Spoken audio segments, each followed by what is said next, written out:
Hey everyone, welcome and welcome back. I'm Justine with State of Grace Tarot. Thank you all so much for joining me today. I know this video is, more than a little late getting out. The end of April was a bit of a whirlwind for me. And to be quite frank, once I got behind on making the videos, I felt like my energy and will to actually make the videos kind of declined pretty rapidly. So I think, the act of doing this video for Taurus I is a little bit of an act of self-discipline and commitment and following through. I have been following the decans and the energy, still, working with the times and doing the studies, and it's just, making time to do the actual videos have been a bit of a struggle lately, but regardless, I'm getting back on track and looking forward to continuing this walk with you all. Today's video is about exploring the first decan of Taurus, which is Mercury in Taurus and associated with the Five of Pentacles. And to be quite frank, that is one of my least favorite cards in the tarot deck. But hopefully by the time we're done here, I'll have built a better relationship with the card. One can only hope, right? Just a reminder to those who are new here or haven't seen my previous decan videos, I know almost next to nothing about astrology, and the purpose of this decan walk for me is to share what I've learned so far and my process. I'm not an expert on astrology or tarot. These videos are really just to share what I've learned and my thoughts as I kind of walk through the year with the decans. So just to go over how we're moving on the decan wheel, the first sign that we were in was the first sign of the zodiac, Aries, associated with the Emperor. And so now we are moving on from Aries to Taurus, which covers the dates April 21st to May 20th, give or take a few days. We're moving from the cardinal fire to fixed earth in the wheel. What I really like is you see the patterns of 3s and 4s on the decan wheel as we move throughout the year. We move from fire, earth, air, water, fire, earth, air, water, fire, earth, air, water, and so on. And just keep going through each of the elements.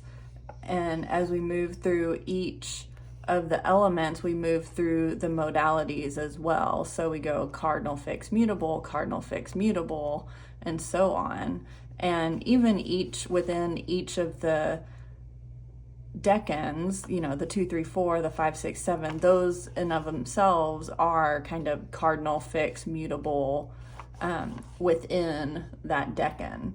So I think, that's very interesting, and numerologically speaking, it's quite fun. The cardinal signs, they're, the beginning, they're the initiators, the leaders, and these are the Aries for fire, Cancer for water, Libra for air, and Capricorn for earth. The fixed signs are more about stability and endurance. They're determined and practical. They can maintain their state of being through focus. These are like the doers of the zodiac. The fixed signs are Taurus, which we're in now, for earth, Leo for fire, Scorpio for water, and Aquarius for air. And then you move to the mutable signs, which are kind of the signs at the end of the seasons. They're more of a traditional and changing energy. They're able to adapt and learn and evolve. So you have Gemini will be our next sign after Taurus, so the mutable air sign. And then you have Virgo for earth, and Sagittarius for fire, and Pisces for water. So these signs are really flexible and able to embrace change. So let me clear the board of all the Aries energy and bring on the Taurus energy so we can talk about our fixed earth sign in the zodiac.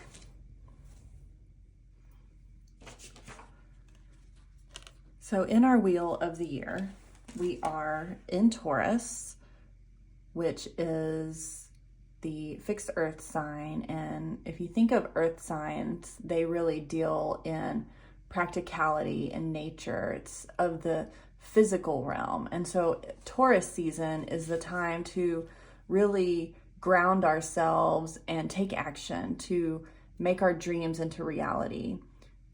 It's a time to do the work. We speak it, we breathe it, we make it happen. And in astrology, Taurus is symbolized by the bull, which I have over here. And if you think of a bull, or when I do, I think of someone stubborn, dedicated, maybe loyal, thoughtful. They're people who like to kind of work with their hands and make beautiful things. And I really think beauty is the key here, because Taurus is ruled by Venus.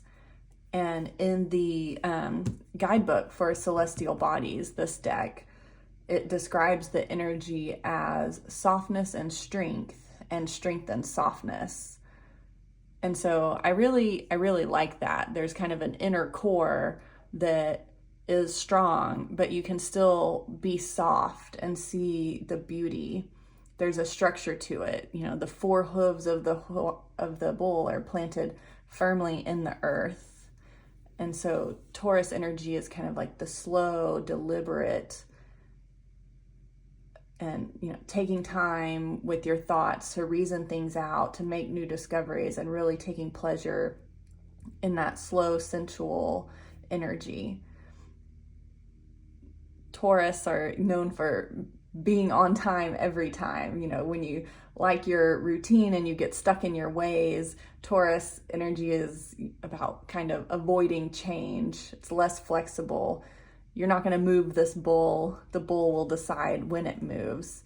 And I really think that the structure and the dedication of Taurus is a key to understanding Taurus and its association with the tarot, because that association is with the Hierophant or the Hierophant, which brings structure to the spiritual journey and the Fool's journey. The Hierophant is about traditions and values and commitments, but underlying that is a structure in the process of growth and change. The Hierophant is a leader, a trailblazer who leads others on the journey to spiritual ascension. So, Taurus energy associated with the Hierophant. And as we descend down the planetary associations from Mars, the Sun, Venus, we're now moving into Mercury in Taurus. And the planet of Mercury is, named after the Roman messenger god. It rules over Gemini, which is the lovers, an air sign, and Virgo, an earth sign, which is associated with the hermit.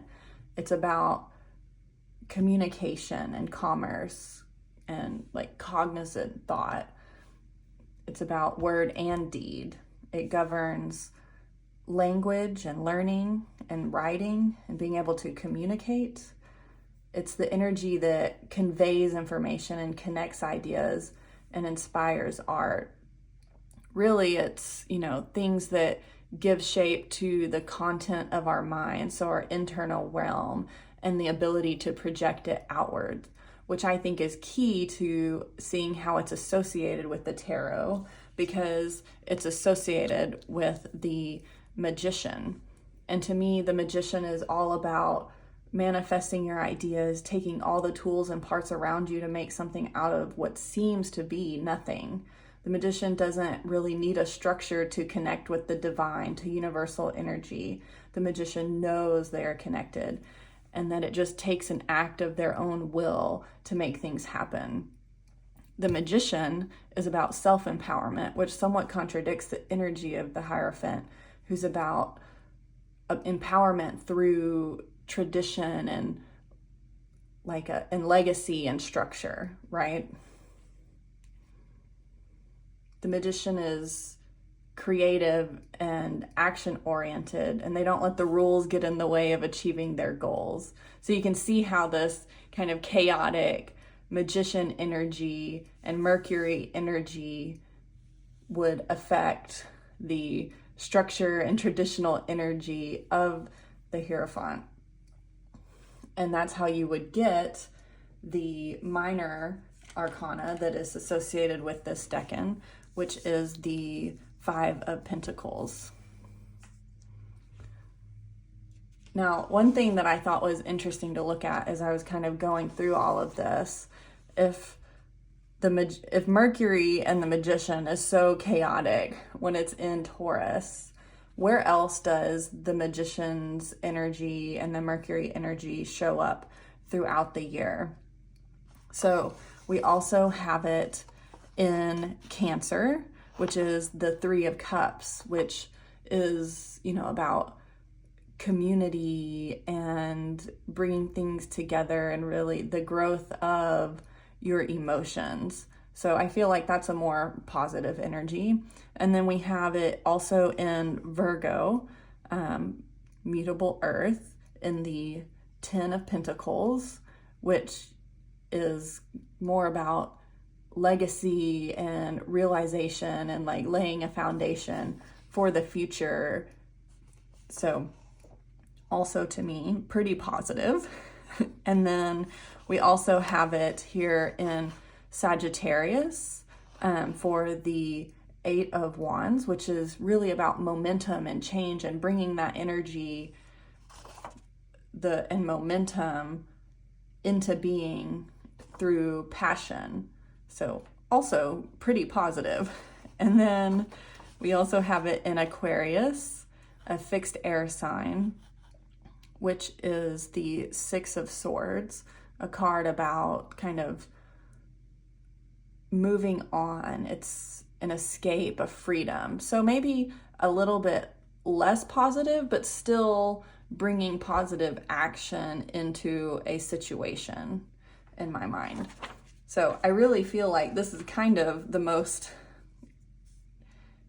chaotic, friction type energy than any of the other signs that Mercury moves throughout the year. This is really the most challenging time for Mercury. The Hierophant structure is completely thrown out the window with the Magician's chaos. And you get this uncomfortable card, which is the Five of Pentacles. And if you really think about it, all of the fives in the tarot are pretty challenging cards. It's the number of kind of friction and instability. The Five of Pentacles really speaks to the hard times and destitution, even depression a little bit, or even like the fear of these things happening, the worry and the risk of these things happen. So in the Thoth, it's known as the Lord of Worry. And I like how T. Susan Chang describes it.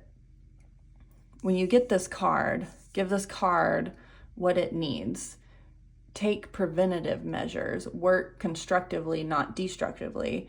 Be aware of the risks, but take steps to mitigate the doubt, the worry, so you're covered.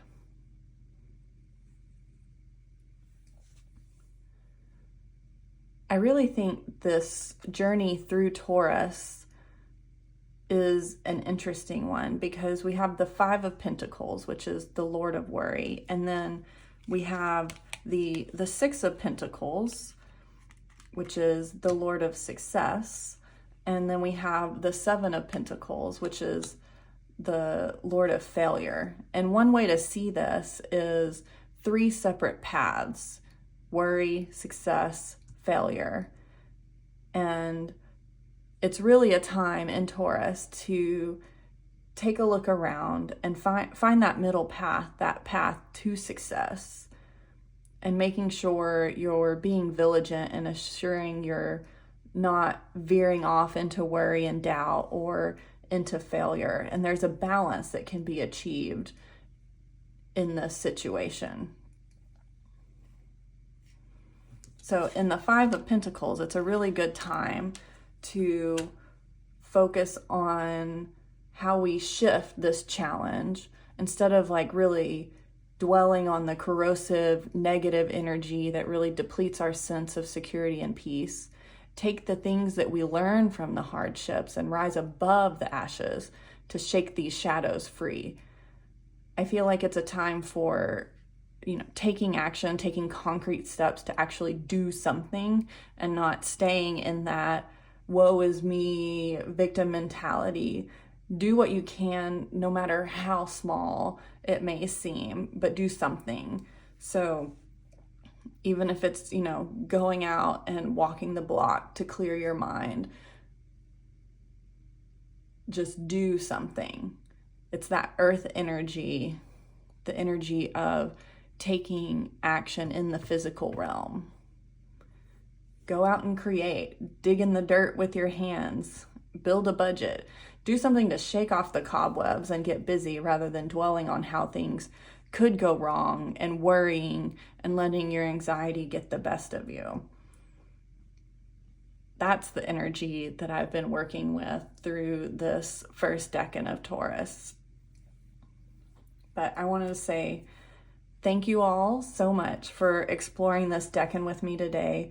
I will have my video exploring the second and third decans of Taurus up soon, and I will catch y'all on the next one.